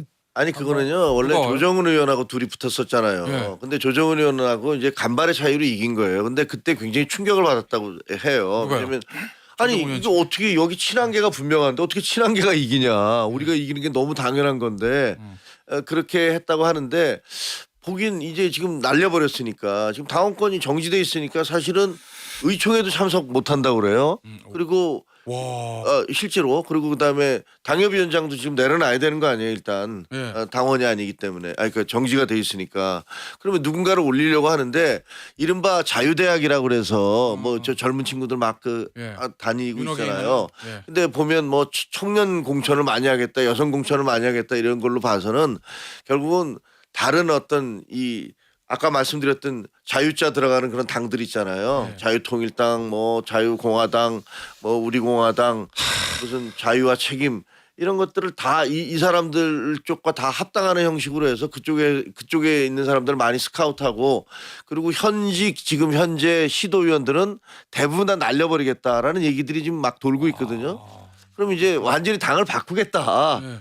그 고성국 그 어떤 그 아이디어 예. 전환길의 꿈 이런 것들이 실현되는 당을 만들겠다라는 것 같아요. 전환길의 꿈. 뭐 그랬다가는 근데 그 떨어져 나간 사람들이 가만히 있겠습니까? 알겠습니다. 자, 부산시장으로 넘어가기 전에 짧게 민주당은 정원호 구청장이 현재 유리하긴 한 거죠? 여론조사상으로 보면 그렇던데. 그렇죠. 지금 아무래도 지금 다른 대통령의 지역들보다 SNS 컸어요, 확실히. 그러기도 하고 일단 본인이 뭐 지금 성수동이라는 성과도 있고 예. 구청장 12년 하면서 기본적으로 아마 행정 능력 그다음에 실제로 일을 얼마나 할 수 있느냐 이것도 많이 보는 거예요. 그래도 전국적으로는 무명이었는데 그렇죠. 아는 사람이랑 이제 대통령의 SNS 한 방으로 그 덕이 본 건 맞다. 덕 봤죠. 어쨌든 유리하다 정원호 구청장이. 지금 어쨌든 여론이 보면은 주세요 보면은 당내 경쟁 지금 다선 의원 5분인데 예. 그 구도에서 전혀 오히려 더 앞서가고 있거든요. 예. 그러니까 오히려 변수가 그럼 다른 5분의 뭐 다선 의원 이분들이 어떻게 연대를 할 거냐 합종 연대를 할 거냐 그분이 더 관심이에요. 알겠습니다. 자, 부산으로 가보겠습니다. 부산은 만약에 국민의힘 입장에서 부산을 뺏긴다 그러면 완전 헬이고 그리고 민주당의 부산을 탈환한다 이러면 완전 진짜 민주당 압승인데 부산에서 궁금한 거 1. 박형준 시장은 무난히 공천을 받을 것이냐 2. 전재수 장관이 나올 거냐 아니면 단일 후보로 조국 대표가 나올 거냐 이 두 개거든요. 매치업 첫 번째 박형준 시장 무난히 공천 받습니까? 근데 지금 장 대표가 박 시장 얘기는 안 해 또. 예. 예, 그리고 박 시장도 장 대표 물러나라 소리는 안 해요. 그 박형준 시장이 최근에 장도혁 대표랑 뭐 긴밀하게 얘기하고 있고 뭐 이런 얘기들이 많이 있어요. 그래서 공천 때문에. 공천 때문에 확실하게 공천을 받으면은 승산이 있다라고 박형준 시장은 생각하는 것 같고 그래서 윤핵에 있는 비판하거나 뭐 그런 얘기 안 합니다. 예. 그런 걸로 봐서는 박형준 시장을 당내 경선도 거쳐야 되겠지만은 당권파에서 의도적으로 찍어내거나 이런 일은 별로 없어 보이고 예. 지금 주진우 의원이 예. 지금 출마 선언을 사실상 했다. 뭐 이런 그러니까 언론 보도가 설 연휴 기간에 나왔어요. 그래요. 예. 그러니까 뭐 여러 여론조사를 보면 주진우 의원이 지금 뭐 이거 당내 경선에서 보면 2등 뭐 하고 뭐 이런 게 꽤 나왔거든요. 예. 그래서 주진우 의원이 어떻게 되는? 그러니까 매치업이 지금 보면은 전재수 의원이 70년대생이잖아요. 그러니까 70으로 알고 있는 71인데 그러니까 70년대생과 노회환 정치인 좀 옛날에 올드한 부산과 좀 새바람을 일으키는 이 부산. 근데 이런 매치업이 좋지 않다라는 거죠. 그러면은 같은 70년대생들끼리 붙는 이런 모습. 이런 것들이 주진우 의원은 75년생인가 그럴 거예요. 예, 75인가 그러니까 그런 식으로 이제 매치업 구도가 되니까 당의 의지가 어디에 있는지는 봐야 될 것 같고 전재수 의원은 지금 같으면은 출마를 할 가능성이 좀 매우 높다고 봅니다. 아니 통일교는 뭐 그냥 뭐 나오는 얘기 아무것도 없어. 그러니까 사실 왜 이게 수사가 진척이 안 되냐라고 막 야권에서 뭔가 떠들고 그러고 그게 먹혀야 되는데 예. 그냥 수사 결과는 안 나오고 있고 그냥 물 흘러가듯이 가고 있어요 지금 상황이. 그래서 지금은 저는 출마할 가능성이 매우 높아 보인다. 그리고 그래요? 조국 대표가 나오기에는 예. 그 선거 연대는 지금 매우 어려운 상황이에요 지금. 당내 그래요? 반발이 너무 세가지고. 예. 기자들이 전해주는 바에 따르면 예. 그 박형준 시장이 그 장동혁 대표가 단식에 들어가기 이틀 전에 예. 두 사람이 만나서 그 폭탄주를 아주 여러 잔 먹으면서 그런 시간을 가졌다고 그러더라고요. 그럼 뭐 거기서 오간 미락은 공천 보장 그리고 비판 않기 뭐 이런 건가요? 그러니까 그게 그 지금 현재 뭐 박형준 시장이 전혀 당 지도부의 이런 문제점들에 대해서 오 시장은 이거 이러면 안 된다라고 얘기하고 있는데 예. 박형준 시장은 아무 말씀도 안 하시잖아요. 왜냐면 제가 왜 이렇게 궁금했냐면 1월 초에는 오 시장이랑 박 시장 다 장 대표 비슷했어. 체제에 대한 문제를 제기했는데 네, 맞아요. 그다음부터 오 시장 계속 엑셀레이터를 밟는데 박경주 시장은 브레이커거든요. 그래서 이게 사실인지 여부를 알 수는 없지만 그게 무슨 어떤 영향을 미쳤을지 않을까 그런 생각이 들고 그다음에 부산이 됐든 대구가 됐든 간에 지금 그 국민의힘 지도부의 생각은 한동훈을 어떻게든지 막아야 된다. 한동훈이 무소속 출마를 해서 이겨서 다시 다 그 들어오면 그 다음에 걷잡을 수가 없어진다라는 그런 두려움과 공포가 지금 상존할 거예요. 그러니까 근데 해운대 갑 예를 들면 주진우가 만약에 돼서 그쪽으로 출마를 해 아니면은 뭐 전재수 저 시장이 나가면은 그건 어쩔 수 없지 그 지역은 네. 이제 야당 지역이니까 북강서가. 그러면 어쩔 수 없지만 그다음에 뭐 대구 같은 경우는 혹시 누구하고 연대를 맺어서 예. 뭐 대구에서 혹시 배지를 달고 돌아와 그럼 당은 어떻게 되는 거야 뭐 이런 생각들을 많이 해서 그런 게 영향을 미칠 거예요. 그러면은 박경준 시장을 주진우 의원을 밀어줘가지고 해운대 갑을 보궐선거 만들진 않을 거다. 그럴 가능성이 있다니까 그런 게 다 염두에 있을 거예요. 어떻게 해서든지 한동훈이 돌아오는 건 막아야 돼. 국회로 돌아오는 건 막아야 돼. 대구와 부산에서 절대로 못 나오게 해야 돼. 뭐 이런 생각할 겁니다. 예. 그렇죠. 제가 이제 고향이 부산이어가지고 예. 부산에 갔다 왔는데 예. 어때요 민심? 전체적인 분위기는 예. 부산이 되게 인구가 준다. 맞아요. 그리고 되게 뭐 쇠퇴하고 있다. 이런 위기감들이 강하기 때문에 그런 기대감 때문에 이제 전재수 지금 전 장관에 대한 기대 이런 것도 예. 좀 나타나고 있는 것 같고 그 말씀하신 대로 부산시장 선거의 구도가 어떻게 마련되는가도 중요하지만 현역 의원이 이제 출마하는 방식이라면 변수가 아주 커질 겁니다. 자, 최선호 위원의 고향 탐방기 부산 현지민 지금 취재기는 광고 듣고 3부에서 계속 들어보도록 하겠습니다. 김태현의 정치쇼 3부 뉴마치는다 뉴스쇼 김태현의 정치쇼 뉴스 투머치 계속되고 있고요. 예, 저 최선호 위원의 부산 탐방기. 아니 뭐 특별한 얘기 아닌데 지금 갑자기 밑자락을 너무 좋게 깔아주셔가지고 그럼 저 바꿀까요? 아까 말씀하셨던 조사들 중에 보면 적합도 조사 이런 거 보면 부산 같은 경우에도 여야 가릴 것 없이 적합한 후보 없다가 한 40% 이상 나옵니다. 그러네요 지금. 그러니까 그래서 그러니까 정치에 대해서 관심이 이렇게 크게 높고 누가 됐으면 좋겠다 이런 건 없어요. 근데 대체로 보면 아까 말씀드린 대로 부산이 조금 그 인구가 줄고 예. 좀 성장이 멈췄다 이런 것 때문에 그런 기대감 그런 부분에 돌파구를 마련해 주는 사람을 좀 원하는 그런 분위기가 있는 것 같아요. 그게 이제 전재수 전 장관이 그 부분에 조금 올라타 있는 것 같고 그게 이재명 정부의 효능감 이런 부분들이 좀 작용하고 있는 것 같습니다. 근데 전체적으로는 아직 그 정치에 대해서 빈 공간이 많고 또 지난 총선 때도 그랬고 지난 대선 때도 그랬습니다. 부산이 기억하시겠습니다만 저 22대 총선 직전에 민주당이 한 대여섯 군데 정도 될 것 같다 이런 분위기 막판에 있었는데 근데 실제로 뚜껑 열어보니까 딱 한 석만 됐지 않습니까? 그래서 또 끝까지 가봐야 되는 동네거든요. 그런 부분이 있고 그다음에 또 하나는 아까 이 얘기 때문에 그랬던 건데 부산시장 선거에 누가 나오느냐 이 부분과 관련해서 오히려 부산에서는 그보다는 부산시장에 출마하는 전재수 의원 때문에 빈 그 지역 예. 그리고 뭐 지금 주진우 의원이 자꾸 도전하고 있는데 만약에 그래서 하나의 지역이 빈다 이러면 이게 가져올 오히려 이 나비 효과 이게 굉장히 큰 것 같습니다. 그래서 한때 왜 부산 북갑 같은 경우에 조국 전 대표 출마설이 살짝 있었지 않습니까?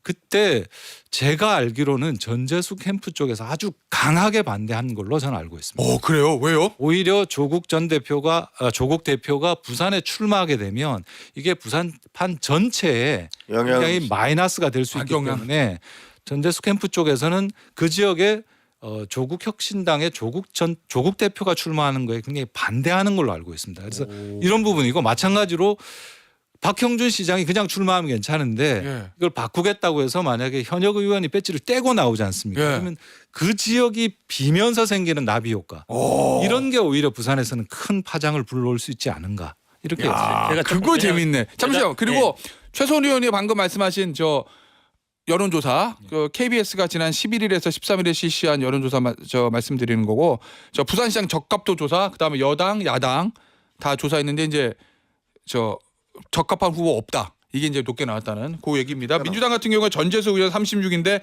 적합 후보 없음이 43이고 국민의힘 보여주세요.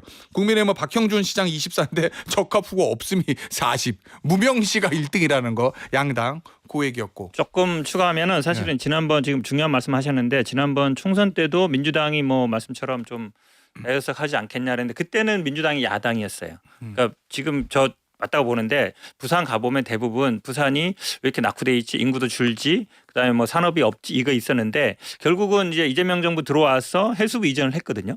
요게 제가 보기에 가장 큰 포인트예요. 그러니까 지금 적합 후보 없다가 여당 야당에서 다 많지만 이분들이 이제 고민하는 거죠. 그리고 부산의 발전을 이끌 사람이 누구냐. 전재수 의원이 지금 뭐 사업 리스크는 있지만 이것만 털어내면 제가 보기에 지난번 총선하고는 좀 다를 수 있다고 봐요. 왜냐하면 박정식 시장이 지금 2번 했지만 어떤 성과는 없었거든요. 야당 시장으로도 뭘 할 수 있지? 저는 아마 여당 프리미엄이 분명히 작용할 거다라고 보고 조국 대표 같은 경우에는 사실은 뭐 보궐에 관심이 있다라는 게 대부분 알고 있고 그다음에 본인 스스로도 아마 광역단체는 크게 생각이 없을 거예요. 그러니까 저는 아마 부산에 출마하거나 부산 광역시장 나갈 가능성은 별로 없다라고 보고 있어서 전재수의 가장 큰 지금 문제인 통일교 문제만 해결하면 저는 뭐 큰 문제는 없어 보인다 보여요. 아니 그 최선호 의원 취재 결과에 따르면 전재수 캠프에서 반대했다 조국 대표를. 근데 제가 모 친문 핵심 의원한테 어떻게 우연히 물어봤거든요. 조국 대표는 혹시 부산 가나 그랬더니 그분이 뭐라 그러냐면 나는 지도부가 아니라서 잘 모르겠지만 나라면 조국 대표는 절대 거기 안 보낸다. 왜요? 그랬더니 조국 대표가 부산 북강서갑 출마하겠다고 하면 부산 사람들이 굉장히 오만하게 볼 수 있다는 거예요. 오만하게. 왜냐하면 그 지역은 전재수 의원이 그냥 몇십 년 동안 갈고 닦아가지고 우리 재수 왔나 뭐 이래서 당선된 지역인데 거기 조국 대표가 하늘에서 떨어져가지고 가면 오만하다고 보기 때문에 부산시장 선거까지 망칠 수 있다고 나는 안 보낸다고 딱 지난번 그렇게 총선에서 부산에서 그 민주당이 완전히 그 예상과 달리 한석밖에 못 얻은 게 그때 당시에 막판에 몇 가지 이유가 있지만 문재인 대통령이 와서 거기서 유세를 했는데 그게 오히려 굉장히 마이너스가 됐다. 그리고 우리 쪽에서는 부산이 무너지면 우리 다 죽겠다. 백석도 무너지겠다 생각이 돼서 한동훈 대표가 거기서 거의 여러 차례 내려가서 거의 살았어요. 그런 것들이 합쳐져서 간신히 부산을 이제 수호를 한 거지. 그리고 그다음에 부산 금정구청장 선거를 했을 때 그것도 다 진다고 그랬잖아요. 근데 내려가서 결국 그것도 이겼거든요. 그러니까 부산은 사실은 한동훈 파워가 상당히 있는 곳이에요. 그러니까 당 지도부로서는 그런 것들 생각 안 할 수가 없겠지. 부산도 그렇고 대구도 그렇고. 자 그러면 조국 대표는 어디로 가요? 민주당 입장에서 보면 왜냐하면 선거연대 민주당 얘기는 안 하고 연대와 통합 이 얘기했거든요. 근데 이제 조국 대표는 연대가 뭔 연대인지 그게 그냥 단어 쓰는 거냐 구체적으로 어디 연대 말하는 거야. 요 얘기는 내 지역 어떡할래 이 얘기잖아요. 연대가 하기가 좀 난망해요. 제가 보기엔 그냥 좀 객관적으로 밖에서 보면은 그러니까 예전에 이제 민주 진보가 조금 이제 소위 말해서 마이너리티일 때 그리고 보수가 좀 주류일 때 항상 이제 연대를 해야 될 필요성 때문에 연대를 했잖아요. 지금은 뭐 예, 그런데 그때도 항상 진통을 겪었어요. 그래서 이게 당 대 당 예를 들면은 이제 진보 쪽에 있는 뭐 그게 민주노동당이 됐든 통합진보당이 됐든 정의당이 됐든 여기에 완전 당대당으로 중앙당에서 조율을 하는 경우가 있었어요. 그러면은 야 울산은 그래 울산 북은 너희가 진보 쪽에 가져가 그 대신에 여기는 후보 내지 마 뭐 이런 식으로까지 간 적도 있었고 아니면 아예 당대당으로 이견이 조율이 안 돼가지고 지역구에서 각자 다 후보가 나오고 각자 다 단일화를 어떻게 하느냐를 가지고 계속 논쟁이 있었던 게 있었어요. 그래서 예전에 노회찬 의원이 서울시장에 출마했는데 사흘 전인가 뭐 이틀 전인가 사퇴한 적이 있었어요. 2010년대에 이미 투표 인쇄까지 된 상황이었어요. 그래서 그게 굉장히 어려운데 지금 당내 민주당의 당내 분위기는 왜 우리가 조국혁신당이랑 연대를 해야 돼? 라는 기류가 친명 쪽에 강하고 예를 들면 이런 겁니다. 지금 조국혁신당이 가장 바라는 거는 조국 대표 보궐선거잖아요. 그러면 그게 평택을이 됐든 군산이 됐든 부산 북갑이 됐든 거기에 민주당이 후보를 안 낸다고 보십시오. 가만히 있겠습니까? 이현주 최고위원 뭐 또 지금 난리가 나는 거예요. 그래서 제가 보기에는 쉽지 않다. 쉽지 않아요. 예. 그거를 느꼈기 때문인지 모르겠는데 저 그 흐름들을 민주당의 지금 흐름들을 조국 대표가 지금 계속 손가역 얘기를 해요. 지난주 한 인터뷰에서 한 얘기가 손가역이 부활한 느낌. 이 손가역이라고 하면 손가락 혁명군이라고 이재명 대통령은 원래 원조 강성 지지층들 모임을 손가락 혁명군 손가역이라고 부르잖아요. 이게 이제 예전에 경기지사 선거할 때 그 당시에 누구랑 붙었을까? 전해철 의원이라고 전해철. 이제 그렇죠. 그 붙었을 때 문파 대 손가역 이 엄청난 SNS 대전이 벌어지고 있었는데 지금은 이제 공식적으로 없잖아요 손가역. 근데 그 얘기를 했어요. 그다음에 또 SNS에 합당 논란이 종결되었지만 문파와 손가역류의 비방과 공격이 되살아났다. 이는 대통령에게도 도움이 되지 않는다. 글을 올렸는데 이게 손가역 얘기 지금 꺼내는 게 대통령은 좀 얘기하면 내가 대통령이라면 기분 안 좋을 것 같은데.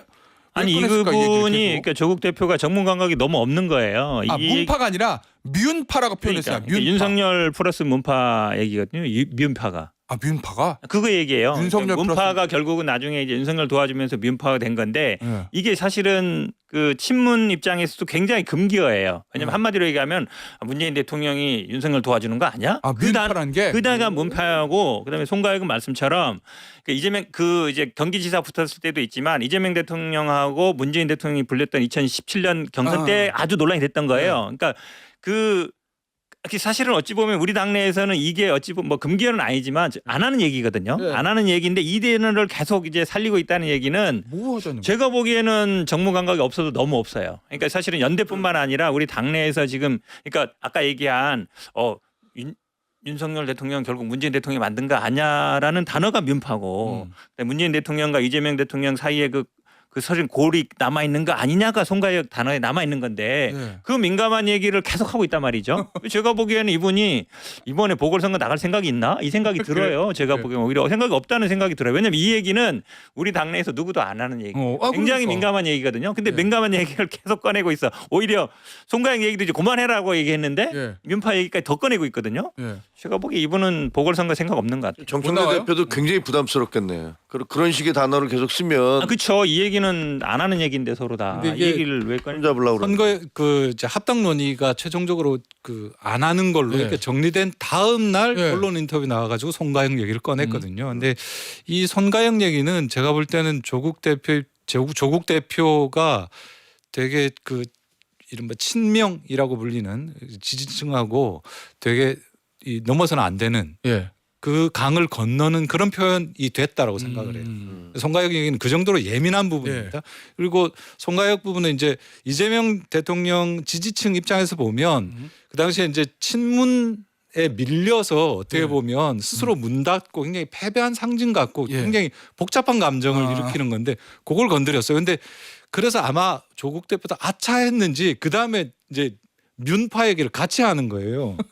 근데 더 커졌다는 이게 거잖아요. 일이 좀 점점 더 커지는 느낌이죠. 이제 민파는 아시겠지만 이제 문재인 대통령 지지하던 사람들이 이재명이 너무 싫으니까 예. 윤석열 지지로 넘어갔다. 그래서 이제 윤을 거꾸로 한 거랑 이렇게 조어처럼 만든 게 이제 민파거든요. 그러니까 둘 다 별로 민주당 지지층에서는 좋지 않은 기억으로 남아 있는 걸 이번에 건드렸기 때문에 분열의 상징이네요.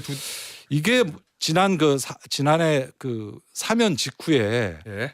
그때 민주당 내에서 이제 친명 지지층과 처음으로 충돌한 거 아닙니까? 사면되는 과정에 대해서도 굉장히 불만이 많았는데 사면이 됐는데 뭔가 이재명 대통령한테 별로 배려하는 느낌이 없다 이러면서 지지층하고 처음 갈등이 생겼지 않습니까? 그 갈등이 이번에 뭔가 좀 완성되는 느낌 이렇게 좀 이해되는 측면이 있습니다. 그래 알고 실수해 알고 그러는 거예요. 모르고 그런 거예요. 진짜 뭔가 그래도 저 현근택 전 부원장은 정부 감각이 없어도 너무 없다 표현하긴 했지만 그래도 전 국회의원이고 어떤 당의 제3당의 대표인데 그 계산을 못했을까요? 그러니까 뭔가 의도가 있었을까요? 조국 대표가 좀 마음이 전 조급한 것 같아요. 조급하다. 예. 예. 지금 상황에서 그러니까 본인도 사실은 굉장히 팬덤이 있고 예. 이제 지지를 받는 사람이라고 정치인이라고 생각을 하겠지만은 지금은 제가 보기엔 대통령의 시간이거든요. 예. 대통령 국정수행 지지율이 60%가 그렇죠. 넘고 예. 뭐 이런 상황에서 대통령을 좋아하는 사람들이 많은데 계속 대통령 지지자들이 불편해할 얘기를 지금 꺼내는 거는 그 정무 감각이 저는 뭐 떨어진다라는 얘기가 아, 결과론적으로 맞다. 좀 지금은 아무 말도 안 하는 게 좀 네. 억울하게 지금 조국혁신당은 소환당해가지고 좀 두드려 맞은 게 있으면은 예. 그 동정 여론을 활용하는 게 훨씬 더 좋지 않나 알겠습니다. 생각이 들어요. 이거 우리 저, 한마디만 이렇게 다른 거. 정무 감각은 이성에 대한 얘기인데 분노가 이성을 지배하면 오. 그러면 본인이 그거잖아요. 너는 나에게 모욕감을 줬어. 이거잖아요. 그러니까 나오고 있는 거예요. 분노가 이성을 지배한다. 알겠습니다. 요거 볼게요. 대구. 야. 정당 지지도 한국갤럽 앞서 소개해드렸던 한국갤럽 조사 정당 지지도 민주당 32, 국민의힘 32 붙었어요. KBS 민주당 30, 국힘 32. 이것도 오차범위 내거든요. 대구의 정당 지지도가 민주당하고 이 국민의힘 계열 정당 이렇게 붙은 걸 제가 본 기억이 별로 없어서 최선호 의원 이거 왜 이러는 거예요? 어떻게 이렇게 됐을까요? 뭐 그 대구에서도 예. 현재 장동혁 체제에 대한 어떤 불만 이런 것들이 반영된 거라고 생각이 되는데, 근데 제가 이제 저희 논설위원실에 대구 출신 분이 있어서 그분한테 아, 대구에서 그러면 뭐 한동훈 전 대표가 대구 출마설 뭐 이런 것도 있었기 때문에 물어보니까 이런 지하에 그러더라고요. 에이 안 돼요. 뭐 누가 한동훈 전 대표? 한동훈 안 된다고. 그러니까 대구라는 지역이 가지고 있는 그 숫자로 드러나고 있는 것들보다는 아마 잘 안 변할 거다. 뭐 이런 생각들이 좀 더 많은 것 같습니다. 그럼 이거 정당 지지도는 의미 없는 숫자란 말씀? 그래서 제 생각에는 숫자는 숫자로서 참고만 하면 아직 해야 되는 단계인 것 같고요. 이제 대구에게 계속 나오는 게 혹시 김부겸 전 총리가 출마할 수 있는 거 아니냐 이 얘기 때문에 나오는 거지 않습니까? 대구에서도 가능성이 열린다라면 김부겸 전 총리까지 소환할 수 있는 거 아니냐는 건데 제가 이제 취재하면서 여쭤보니까 뭐 예를 들어서 추경호나 이런 의원들이 후보가 되면 아마 안 나올 가능성이 높고 대구시장에. 근데 이진숙 오. 방통위원장이 만약에 이제 후보가 된다 이러면은 그건 혹시 모르는 거 아니냐 이런 정도의 얘기들은 하고 있는 것 같습니다. 그래요. 알겠습니다. 대구도 누가 되냐에 따라서 후보가 국민의힘 후보가 누가 되냐에 따라서 시장 매치업도 매치지만 또 보궐선거가 열리니까 근데 기자들은요 항상 그 지난 선거를 기준으로 해서 이번 선거를 평가하잖아요. 그리고 대부분 틀려요. 예. 왜냐하면 4년이라는 시간이 변해왔고. 근데 지금 저는 이번에 굉장히 많은 변화가 있을 거라고 생각을 해요. 대구도 마찬가지고 부산도 마찬가지고 부산은 거의 스윙 스테이트가 돼버렸어요. 예. 이제는 어느 당이 이제 영남이니까 무조건 국민의힘이다. 이거 아닌 도시가 돼버렸어. 예. 그리고 대구 같은 경우도 보면은 실질적으로 대구 민심이 제일 기분 나빠하는 거는 자존심을 상하게 하는 건데 야 장동혁이라는 우리 당 대표가 조롱받고 앉았네. 이거를 못 참는 것 같아. 이거 뭐야 이게 도대체 우리의 자존심 다 어디로 간 거야. 그러니까 그런 면에서는 상당히 좀 다른 결과가 나올 수도 있다라고 생각을 해요. 자 오늘 마지막 지역 인천 계양을 대통령의 지역구였고 대통령 최측근인 김남준 현 대변인이 가는 거 아니냐라는 관측이 지배적이었는데 송영길 소나무당 대표가 무죄를 받았습니다. 항소심에서. 네. 이러면은 대법원에서도 무죄를 받을 확률이 높고 본인 지역구를 찾아서 민주당 복당하겠다 이 얘기거든요. 야 그럼 민주당 복잡해지겠는데요. 송영길 대표한테 줘야 돼요? 아니면 대통령의 측근인 김남준 대변인 줘야 돼요? 아니 인천에 하나 더 나올 수 있어요.